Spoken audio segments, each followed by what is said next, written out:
रांची में रेलवे की जमीन पर अतिक्रमण पर डंडा दूसरे दिन भी चला। रेलवे प्रशासन ने अभियान के दूसरे दिन पोस्ट से लेकर डीपीएस के आसपास तक अतिक्रमण अभियान चलाया है। तो उसमें बरसों से बनाए गए घर, मकान, दुकान को ध्वस्त किया गया। दूसरे दिन अतिक्रमण अभियान शांतिपूर्ण तरीके से चला और इसका कोई विरोध नहीं किया गया। प्रशासन की ओर से पुलिस ने भी नोटिस दिया था और इस अभियान में रेलवे पुलिस बल, स्थानीय पुलिस प्रशासन ने विधि व्यवस्था संभाल रखा था। यह अभियान निरंतर जारी रहेगा।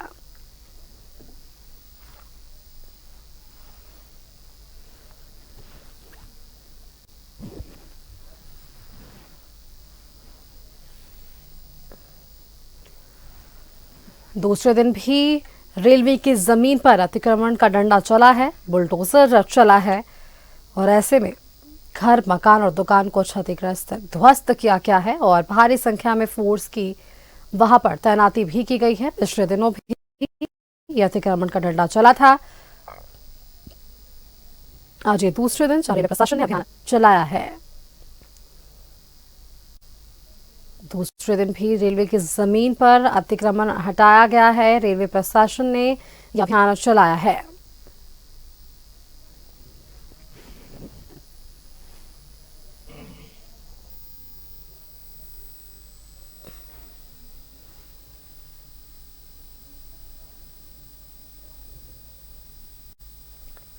रेलवे की जमीन पर दूसरे दिन अतिक्रमण हटाया गया है। रेलवे प्रशासन ने अभियान चलाया है। पिछले दिनों भी अतिक्रमण देखने को मिला था। आज ये दूसरा दिन, हालांकि आज शांतिपूर्ण अतिक्रमण चलाया गया है। प्रशासन की तरफ से पहले नोटिस दिया गया था। इस अतिक्रमण के जरिए घर, मकान और दुकान को ध्वस्त किया गया है। इस दौरान भारी संख्या में फोर्स की तैनाती भी रही है।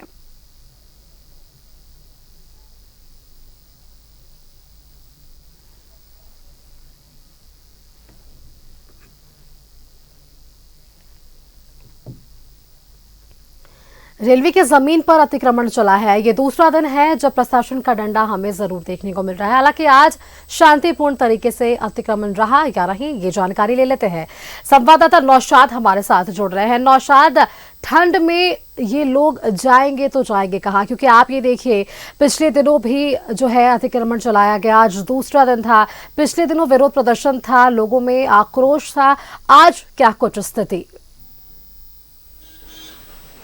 बिल्कुल सुष्मिता, देखिए सुबह से ही ये अभियान चलाया जा रहा है रेलवे और स्थानीय जिला प्रशासन की ओर से। और ये तस्वीर मैं आपको दिखा रहा हूँ, बहुत झंझोरने वाली तस्वीर है दिल को, कि जिस तरह से लोग अपने अपने आशियानी, टूटे हुए आशियाने के सामानों को लेकर लोग किनारे, रोड के किनारे खड़े हैं। बच्चे हैं, छोटे छोटे मरीज हैं, महिलाएं हैं, जो अब इसी आस में है कि रात, घर तो टूट गया लेकिन इस सोच में है कि रात गुजरे तो गुजरे कहाँ। कम ठंड काफी है। देखिए 4 बजने को है सुष्मिता, और ठंडी हवाएं सुबह से ही चल रही है। लेकिन जैसे सूरज की तपिश कम होती है वैसे में ठंड काफी बढ़ जाता है। और ऐसे में लोगों का यही कहना था कि ये अभियान वैसे समय में चलाना चाहिए था जब थोड़ा सा मौसम माकूल हो, लोग अपने अपने आने का इंतजाम कर ले। लेकिन चूंकि 1-1.5 महीना से नोटिस लगातार दिया जा रहा था कि इन्हें खाली करने का आदेश दिया जा रहा था, चूंकि रेलवे की ओर से सुष्मिता यहाँ पर तीसरी लाइन का निर्माण किया जा रहा है। ये वर्ल्ड क्लास स्टेशन बनने के क्रम में है, रांची और हटिया को। ऐसे में लगातार रेलवे की ओर से जितने भी अतिक्रमित एरिया है, जमीन है, उसको वहां पर खाली करने का निर्देश दिया गया। और इसी अभियान में ये चल रहा है। ये वीआईपी सड़क है जो आप देख रही है, सड़क जो आप देख रही है, जो हमारे दर्शक देख रहे हैं, वो वीआईपी सड़क है। इसी सड़क से दिन भर में हजारों बार वीआईपीज का मूवमेंट होता है, ब्यूरोक्रेट्स आते जाते हैं। और उसी के दाहिनी ओर ये पूरी तरह से करीब 100-150 घर थे, हजारों लोगों का आशियाना था यहाँ पर। तो नौशाद, जिनके आशियाने पर आज ये बुलडोजर चला है, क्या संभव है वैसे लोगों से बातचीत करना इस वक्त? देखिए, हम लोगों ने बहुत कोशिश की लोगों में, लेकिन बहुत मर्माहत है, लोग बहुत दुखी है। इस हालात में लोग अपने अपने जो तिनके करके जिन्होंने घोंसला बनाया, वो तिनका बिखर चुका है और उसे समेटने में लगे हुए हैं। देखिए छोटे छोटे बच्चे हैं, गोद में भी बच्चे हैं इनके, और ये मांग यही सरकार से करते हैं कि कम से कम इस वक्त माकूल समय नहीं था तोड़ने का। एक भाई है, उससे बात करेंगे। अभी मौसम था तोड़ने का, वक्त देना चाहिए था? नहीं, अभी ठंडा का मौसम है, अभी तोड़ना नहीं था। कितना तकलीफ हो रहा है? बहुत तकलीफ हो रहा है, आदमी को बहुत दिक्कत है। क्या है, सब सामान टूट गया? हाँ, सब सामान टूट गया। ये सब ऑटो में सामान लेके लोग जा रहे हैं, छोटे छोटे बच्चे हैं गोद में। इस ठंड में आप देख सकती हैं ऑटो में लेके लोग जा रहे हैं। बहुत दिल को झंझोरने वाली तस्वीर है। क्या लग रहा है कि छोटा छोटा बच्चा है, कैसे क्या कर सकते हैं भैया, हम लोग मजबूरी है, कोई ऑप्शन नहीं है इसके सिवाय। बस बगल में बस्ती एक रूम लिए हैं, वहीं पे हम लोग जा रहे हैं रेंट रूम में। क्या करेंगे सर, क्या करें? कुछ HEC से कुछ हम लोग को व्यवस्था दी नहीं है, व्यवस्था खुद बनानी पड़ रही है हम लोग को। अब कुछ व्यवस्था देती है कंपनी, कुछ मुआवजा देती है तो ज्यादा अच्छी रहेगी हम लोग के लिए, नहीं देती है तो फिर क्या कर सकते हैं हम लोग। गरीब लोग का कोई सुनता नहीं कि सुष्मिता की कम से कम एक जगह कहीं इन्हें अलॉट कर दिया जाए फिलहाल सरकार की ओर से, कि कम से कम ये अपना ठंड गुजार सके इस कड़ाके की ठंड में। एक भाई और आ रहे हैं, घर और टूटा आपका भी क्या? नहीं। चलिए ये देखिए छोटे बच्चे पढ़ रहा है, देखिए एक तस्वीर देखिए, बच्ची पढ़ रही है इस दुख की घड़ी में। ये देखिए कितना हौसला है इस बच्चे का। सुष्मिता की अब किताब लेके बैठी हुई है, पढ़ाई कर रही है। तो देखिए ये बच्ची लेके बैठी हुई है, तो जाहिर सी बात है काफी मरमाहत करने वाली तस्वीर है। देख रहे हैं कि आप बच्ची पढ़ रही है, और समझिए किस तरह से वो अगर घर होगा तो किस तरह से पढ़ाई की तैयारी करती होगी। और अभी घर टूट गया, खुले आसमान के नीचे है, ठंड का दौर शुरू हो गया है। अब शाम 1-8 घंटे में अंधेरा हो जाएगा और ठंड पड़ेगी। रात कहाँ गुजारेगी, ये सबसे बड़े सोचने वाली बात है। कई लोगों को तो घर अगल बगल मिल जाएगा, लेकिन ये रात इनकी गुजरेगी कहाँ, ये सबसे बड़ा सवाल है। ये इसमें सरकार जो स्थानीय जनप्रतिनिधि है उनको इसमें संज्ञान लेना होगा कि कम से कम एक शेल्टर, जिस तरह से कोविड में आपने देखा कि शेल्टर बनाया गया था, लोगों को क्वारंटाइन किया गया था, उसी तरह शेल्टर कहीं इंतजाम कर दिया जाता लोगों को। कम से कम ठंड में कम से कम सुष्मिता इन लोग गुजार सके अपना वक्त। कुछ महिलाओं से बात करेंगे, छोटे छोटे बच्चे हैं, कहाँ जाएंगे?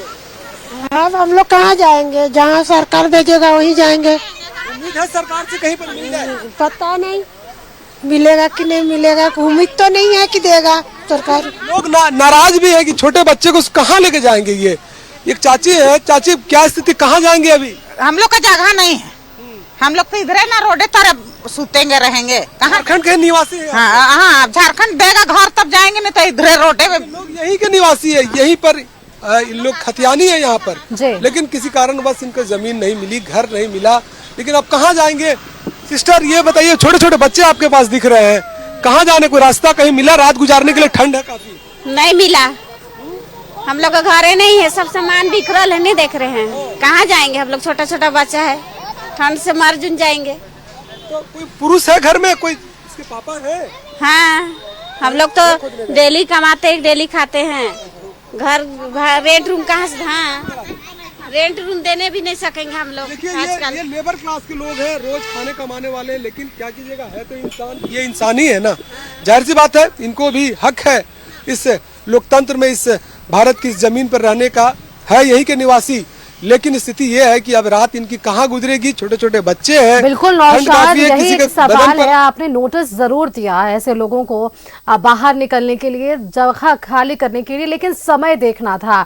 अब ऐसे में जब ये तस्वीरें सामने आती है, एक छोटी बच्ची जब सड़क पर पढ़ती नजर आती है और एक माँ जब एक बच्चों को लेकर रोड पर खड़ी रहती है, तो ये सवाल मन में जरूर आता है कि आखिरकार ये रात कहाँ गुजारेंगी और क्या सरकार की तरफ से इन्हें अलाव की व्यवस्था होगी या नहीं। शुक्रिया नौशाद आपका हमारे साथ जुड़ने के लिए और ये तस्वीरें वहां के दिखाने के लिए कि वाकई में वहां क्या कुछ इस वक्त तस्वीरें देखने को मिल रही है। आप और हम शायद जब घर में बैठ रहे होंगे, सो रहे होंगे, तब ये अपने आशियाने को ढूंढ रहे होंगे कि आखिरकार इस कड़कड़ाती ठंड में ये अपना रात कहाँ गुजारेंगे।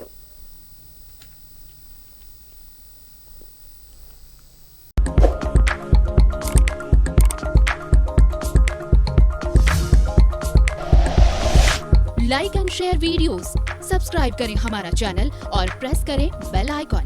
न्यूज़ 11 भारत, सच है तो दिखेगा।